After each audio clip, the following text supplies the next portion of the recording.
الشيطان الرجيم بسم الله الرحمن الرحيم وما خلقنا السماوات والأرض وما بينهما إلا بالحق وإن الساعة لآتية فاصفح الصفح الجميل۔ اب سورہ مبارکہ کی آخری آیات کریمہ چل رہی ہیں، تو اس کا اختتام جو ہے وہ کریم آقا علیہ الصلوۃ والسلام کی تسلی کے ساتھ اور تمام انسانوں کو ان کے پیدا ہونے کے مقصد اصلی کی طرف متوجہ کیا جا رہا ہے، اور اس کی بنیاد بڑے ہی شاندار انداز سے اٹھائی جا رہی ہے۔ اللہ تعالیٰ نے فرمایا وما خلقنا السماوات والارض وما بینہما الا بالحق، فرمایا کہ ہم نے آسمانوں کو اور زمینوں کو، وما بینہما اور جو کچھ ان کے مابین ہے، ہم نے ان کو بے مقصد بے غایت پیدا نہیں کیا، بلکہ ہم نے تمام چیزوں کو حق کے ساتھ پیدا کیا ہے۔ فرمایا کہ اس دنیا کائنات کو بنانا یہ اس لیے نہیں ہے کہ اس طرح نہیں ہے کہ جس طرح بچے کرتے ہیں، بچے مٹی کا گھر بناتے ہیں، جب کھیل ختم تو وہ گھر ختم جی، اور اسی طرح کر کے بہت ساری چیزیں ہیں کہ کھلاڑی جو ہے وہ جہاں کھیلتے ہیں جی، اس جگہ کی ضرورت انہیں تب تک ہوتی ہے جب تک وہ ان کا کھیل باقی ہے، کھیل ختم تو اس کی ضرورت ختم۔ خلاق کائنات نے ارشاد فرمایا کہ ہم نے اس زمین کو، آسمان کو، اس میں جو کچھ بھی موجود ہے، ہم نے اس کو کھیل کے طور پہ تھوڑی بنایا ہے، الا بالحق کے ہم نے اس کو حق کے ساتھ بنایا ہے، اس کا مقصد ہے، اس کی غرض ہے جی، اس کی جو ہے وہ تخلیق جو ہے اس کے پیچھے ایک بہت بڑا مقصد کار فرما ہے۔ وہ مقصد کیا ہے جی؟ ایک تو یہاں پہ اشارتاً یہ بتا دیا وَإِنَّ السَّاعَةَ لَآتِيَةٌ، بے شک قیامت آنے والی ہے۔ یہ قیامت آنے والی ہے، اس سے لوگوں کو یہ بتلانا مقصود ہے کہ تمہارا حساب کتاب بھی ہونا ہے۔ اگر یہ دنیا ہم نے کھیل کود کے طور پہ بنائی ہوتی تو پھر تو کوئی مسئلہ نہیں تھا، پھر تو لوگ آئے اپنی عمر پوری کی اور روانہ ہو گئے۔ ایسا ہے نہیں، اللہ تبارک و تعالیٰ نے ان کو حق کے ساتھ پیدا کیا ہے، حق کے دفاع کے لیے پیدا کیا ہے، حق کی حمایت کے لیے پیدا کیا ہے، حق کے قیام کے لیے پیدا کیا ہے، حق کے غلبے کے لیے ان کو پیدا کیا ہے، یہ کام ہے ان کے۔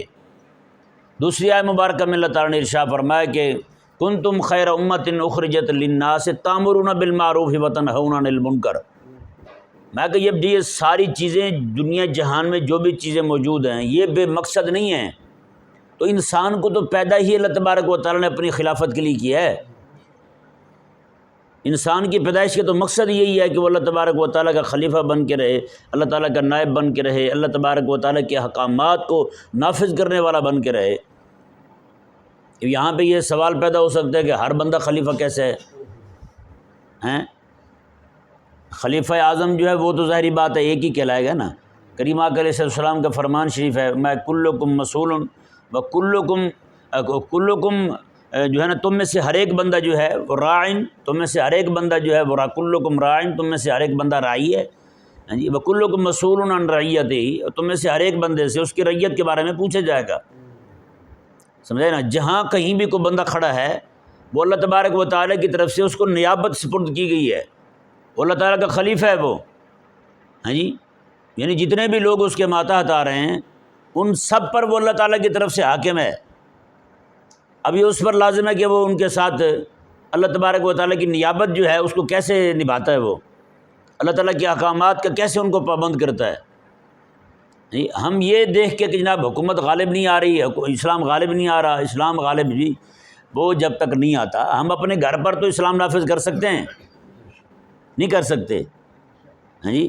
مثال کے طور پر جیسے آج اہل کفر ہیں، انہوں نے کیسے لازم کیا ہوا ہے اپنی فیکٹریوں کے اندر، اپنے جتنے بھی ان کے اس طرح کے کارخانے ہیں، وہ اپنی باتیں منواتے ہیں، مسلمانوں کو کہتے ہیں کہ ابھی نماز نہیں پڑھو گے تو رکھیں گے آپ کو، وہ تیار ہو جاتے ہیں۔ دبئی میں ایک بندہ تھا، ہندو تھا، اس کی کمپنی تھی، اس نے کہا کہ میرے ہاں کچھ لوگ گئے نا، انہوں نے اپنا انٹرویو دیا، اس نے کہا کہ میرے ہاں وہی کام کر سکتا ہے جو بندہ داڑھی منڈوا کے آئے گا۔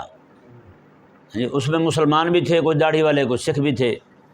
بعد میں جب وہ وقت آیا آنے کا تو مسلمان جتنے بھی تھے کوئی 5-10 لوگ، کسی کے منہ پہ داڑھی نہیں تھی، لیکن سکھ جو تھے وہ سارے داڑھی کے ساتھ ہی آئے تھے۔ انہوں نے کہا ہاں بھئی آپ نے داڑھی کیوں کٹوا لی؟ انہوں نے کہا جی آپ نے کہا تھا کہ نوکری نہیں ملے گی۔ اس نے سکھوں سے پوچھا کہ آپ نے داڑھی کیوں نہیں کٹوائی؟ انہوں نے کہا جی ہمارے گرو کا حکم ہے، نوکری پہ نہیں رکھتے نہ رکھیں، لیکن ہم نے داڑھی نہیں کٹوانی۔ ہاں جی، اس نے پھر سکھوں کو رکھا، ان کو نکال دیا۔ اس نے کہا جو اپنے نبی کے تابع دار نہیں ہے میری بات کہاں مانیں گے؟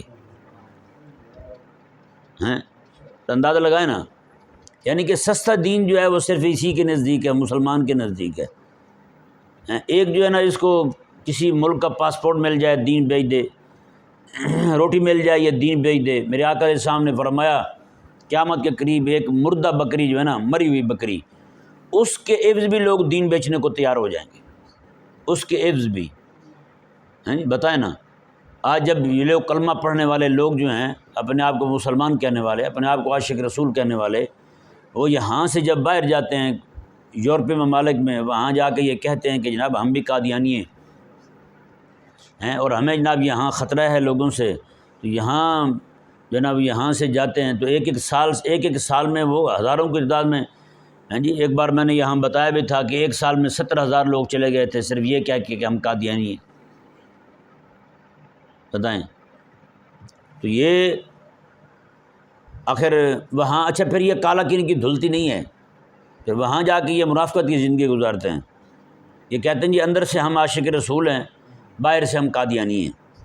قادیانیوں کے ساتھ گھومنا پھرنا رکھیں گے، ان کے ساتھ اٹھک بیٹھک رہیں گے، ان کے جلسوں میں جائیں گے، ان کا جو وہاں مردار اعظم خنزیر اعظم بیٹھا ہوا ہے اس کے ساتھ سلام دعا رکھیں گے، اس کو جناب جھک جھک کے سلام کریں گے، سلامیاں پیش کریں گے، یہ والا نظام ہوگا ان کا۔ سچی بات جیسے میرے آقا علیہ السلام نے ارشاد فرمایا تھا نا، میں کہ مری ہوئی بکری کے قیمت کے برابر بھی یہ لوگ ایمان بیچنے کو تیار ہو جائیں گے، آج وہی ہو چکا ہے۔ سچی بات ہے۔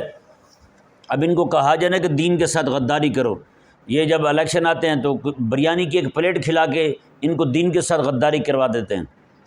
ایک دیگ بریانی، ایک دیگ نہیں بھائی، پلیٹ بھی نہیں، ڈبہ، وہ باکس جو آیا ہوا ہے آج کل وہ بڑا، اس میں ڈال کے چاول، تو کہتے ہیں جی ٹھیک ہے آپ خدا رسول کے نظام کے سے ہمیں لات مرواتے ہیں، مروا دیں، ہم جناب نظام کفر جو ہے اسی کے ساتھ کھڑے ہو رہے ہیں۔ یہ حساب ہے۔ کتنے سارے لوگوں کو سمجھایا یار یہ کام ٹھیک نہیں ہے، لیکن وہ کہتے ہیں جی رات کو وہ آ گئے تھے، انہوں نے 5-5 ہزار روپے دیے ایک بندے کے ہاتھ میں اور ساتھ بریانی دی، پھر کیا کرتے آپ ہی بتائیں جی؟ یہ تو اتنی بڑی مصیبت پڑی تھی، 5,000 روپے کیسے واپس کرتے ہیں بتائیں؟ تو آپ یہ سوچ سکتے ہیں کہ جس بندے کو اللہ تبارک و تعالیٰ نے پیدا اس لیے کیا تھا کہ اس نے اللہ تبارک و تعالیٰ کی جو ہے نا وہ نیابت نبھانی ہے، اللہ تبارک و تعالیٰ کی خلافت کا تاج اپنے سر پہ رکھنا ہے، وہ یہ کرتا پھرتا ہے۔ سچی بات ہے، اگر ہم لوگ جو ہے نا جتنا ہم سے ہو سکتا ہے اپنے گھر ہی سیدھا کر لیں یار، اپنے گھر والوں کو تو پردہ کروا سکتے ہیں، اپنے گھر میں تو قرآن پڑھا سکتے ہیں، اپنے گھر میں تو شریعت نافذ کر سکتے ہیں، چلو وہ تو کریں۔ ایک گھر ٹھیک ہوگا، آپ کے گھر کو دیکھ کے باقی لوگ جو ہے نا آپ کے رشتہ داروں کے جو خواتین آپ کے گھروں میں آتی ہیں ان پر بھی اثر پڑے گا، ظاہری بات ہے وہ بھی سیدھے راہ کی طرف آئیں گے۔ لیکن ہمیں سے ہر ایک بندہ جو ہے نا وہ کوئی بھی سیدھا ہونے کو تیار ہی کو نہیں، بھئی یہی بیٹھے کہتے ہیں جو پتہ نہیں کیسے ہوگا، پتہ نہیں کیسے ہوگا، ایسے تو پھر کبھی بھی نہیں ہوگا۔ کم از کم قیامت والا دن ہو، اللہ تبارک و تعالیٰ اس سے بلائے، ہاں تو نے کیا کیا تھا؟ وہ کہے مولا جتنا میں کر سکتا تھا وہ میں نے کیا تھا۔ کیا خیال ہے اب ہمارا بس جو ہے ہمارے گھر پہ بھی نہیں چلتا؟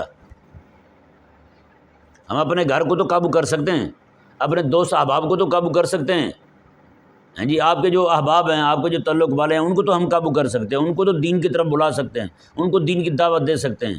جہاں آپ کو پتہ ہے کہ آپ کی مانی جائے گی وہاں آپ ناراضی کا اظہار کر کے بھی اس کو سیدھے راہ پہ لا سکتے ہیں۔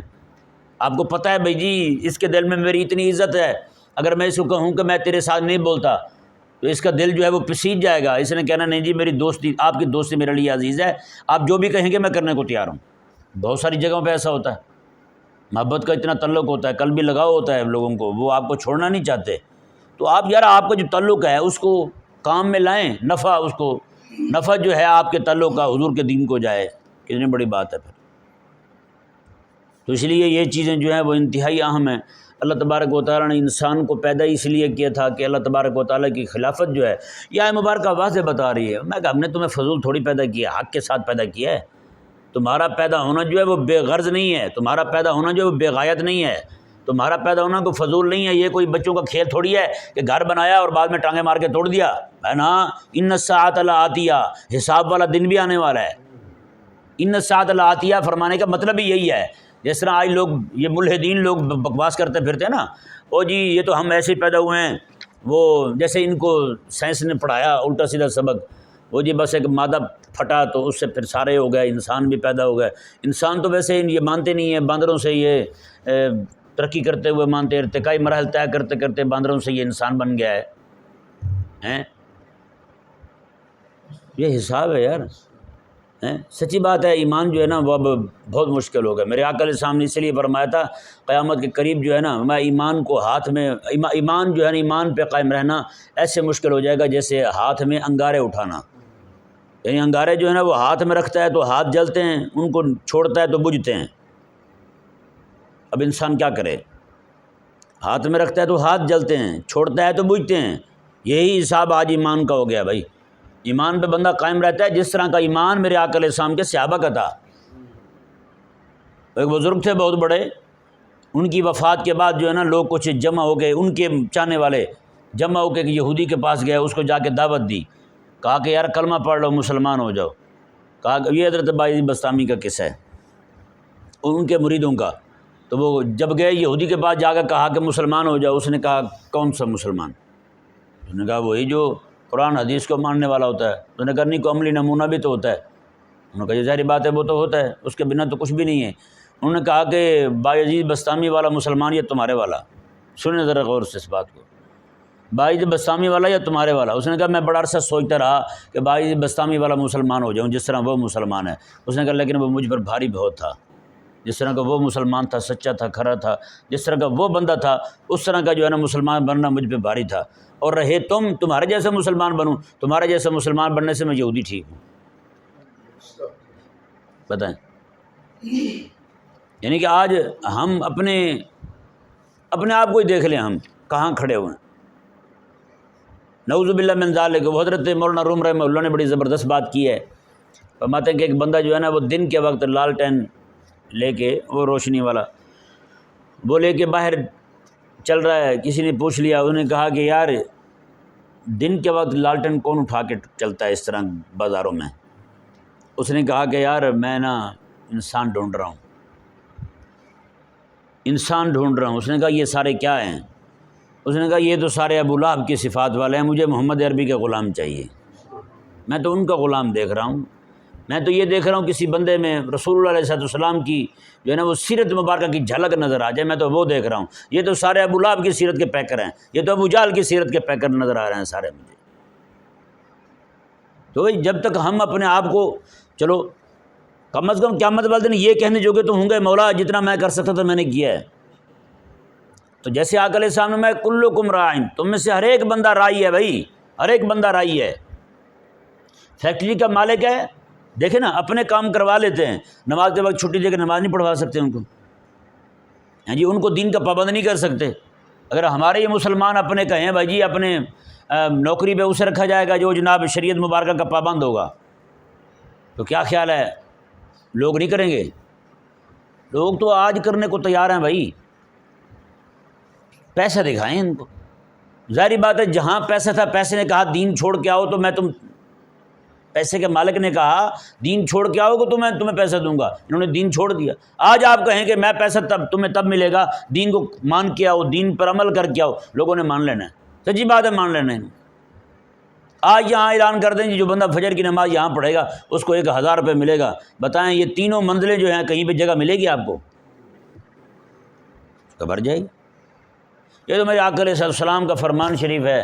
آقا علیہ السلام نے ارشاد فرمایا کہ اگر ان لوگوں کو پتہ چل جائے نا، لوگوں کو جو نماز نہیں پڑھتے ان کو پتہ چل جائے کہ مسجد کے اندر پائے بنے ہوئے ہیں، پاوے وہ پائے بنے ہوئے ہیں حضور فرماتے ہیں یہ چل نہ بھی سکتے ہو نا، یہ گھسٹتے ہوئے بھی مسجد پہنچیں گے، پائے مل رہے ہیں۔ یہ حساب ہے ہمارے لوگوں کا۔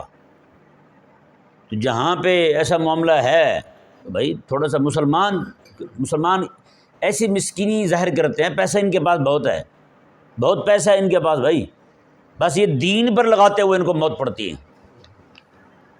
باقی ہر اللہ تعالی کاموں میں وہ اندھا دھند پیسہ اڑائیں گے، ایسے جیسے جناب کو آندھی میں شاپر اڑ رہے ہیں، پیسے ایسے اڑاتے ہیں۔ لیکن جہاں پہ دین حق کا غلبہ مقصود ہو، ہاں جی، اللہ تعالیٰ کے دین کے دفاع کے لیے، دین کی نصرت کے لیے پیسہ دینا ہو تو وہاں ان سے پیسہ نہیں نکلتا، پھر آگے پیچھے دیکھتے ہیں، اچھا اس نے 20 دیے ہیں میں 10 دے دیتا ہوں، ہیں؟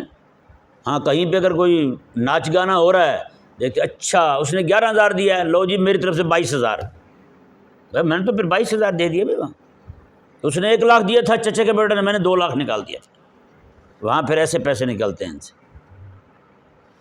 اللہ اکبر کبیرہ۔ تو یہ وہ باتیں ہیں بھائی جو دل کو، ایمان ہو نا، دل کو یہ باتیں نرم کر دیتی ہیں کہ نہیں؟ ظاہر بات ہے بیج جو ہے نا وہیں پہ نفع دے گا جہاں پہ پہلے ہل چلائے ہوئے ہوں، زمین کو نرم کیے ہوا ہو، ہاں جی، جہاں زمین کو نرم ہی نہیں کیے ہوا ہو تو وہاں پہ بیج ڈال دیں تو کوئی فائدہ نہیں ہوگا، کچھ بھی نہیں ہوگا بھائی، بیج ضائع کرنے والی بات ہے وہاں پہ۔ کاش کہ ہمارے لوگوں کو یہ باتیں سمجھ آ جائیں۔ اللہ تعالیٰ نے کیسے، اب ذرا غور کریں نا، کہاں سے یہ باتیں نکل رہی ہیں۔ وما خلقنا السماوات والارض وما بینہما الا بالحق، اللہ نے فرمایا ہم نے زمینوں کو، آسمانوں کو، جو کچھ ان کے مابین ہے سب کو پیدا کیا حق کے ساتھ۔ ان الساعۃ لآتیہ، قیامت آنے والی ہے، قیامت آنے والی۔ ذرا غور کریں نا کیسے اس سے مسئلہ خلافت نکل رہا ہے بھائی۔ یعنی اللہ تعالیٰ نے فرمایا کہ ہم نے اس کو بامقصد پیدا کیا ہے، ہم نے ان کو، اللہ تعالیٰ نے فرمایا کہ میں نے ان کو اپنی توحید کے ماننے کے لیے، اپنے حبیب علیہ السلام کے لیے پیدا کیا ہے ان کو، اور خلافت کے لیے پیدا کیا ہے ان کو، اور فرمایا کہ بین الساعۃ لآتیہ، قیامت بھی آنے والی ہے، قیامت والے دن حساب بھی ہونا ہے ان سے۔ جو لوگ مسئلہ خلافت سے اعراض کیے پھرتے ہیں، اگر نبی کے مولوی صاحب سے بات ہوئی تو میں نے ان سے پوچھا، میں نے کہا جی بھائی آج کل حق تو نہیں کہنے دیتے ممبر پر، تو آپ کا کیا معاملہ ہے؟ انہوں نے کہا میں تو کہتا ہوں بھائی۔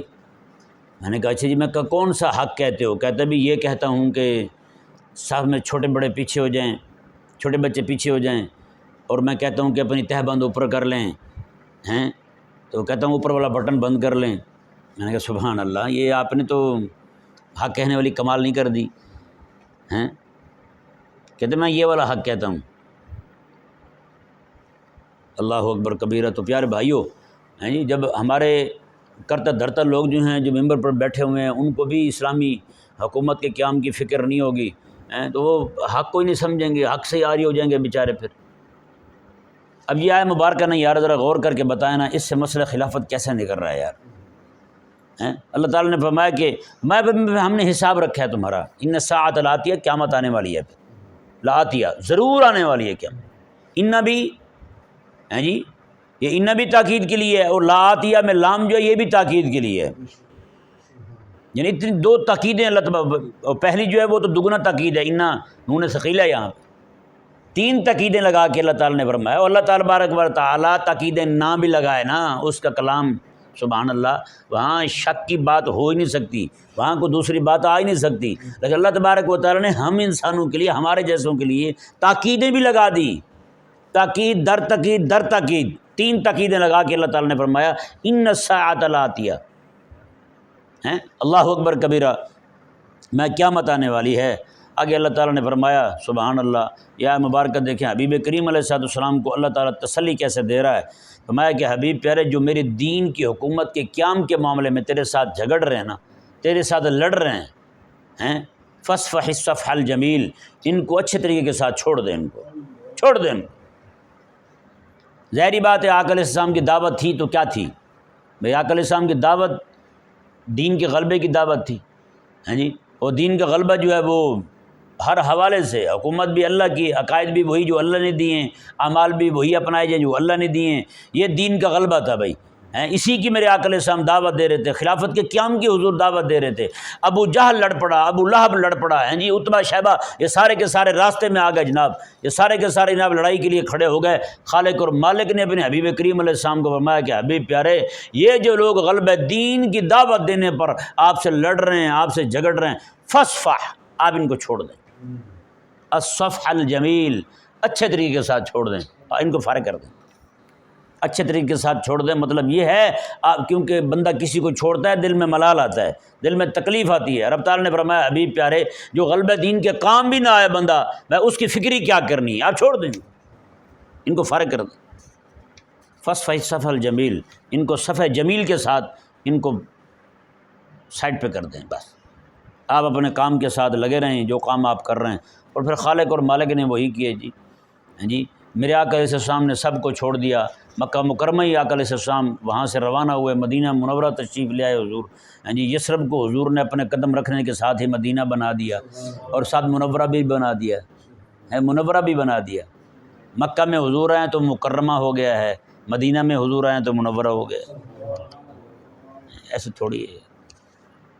مدینہ منورہ اسی طرح ہی ہوا ہے حضور کے آنے سے، میرے آقا علیہ السلام تشریف لائے، پھر یہاں آ کے بھی ابو جہل کی کارستانیاں رک نہیں رہیں، اس کی بدماشیاں، دین حق، جیسے دین حق کی حکومت قائم ہوئی اس کو جناب پیٹ میں مروڑ اٹھنے شروع ہو گئے۔ ابو سفیان نے بتا بھی دیا یار واپس چلا جا، تو جان چھوڑ، نے کہا نہیں اب تو دو دو چار ہو کے رہیں گے۔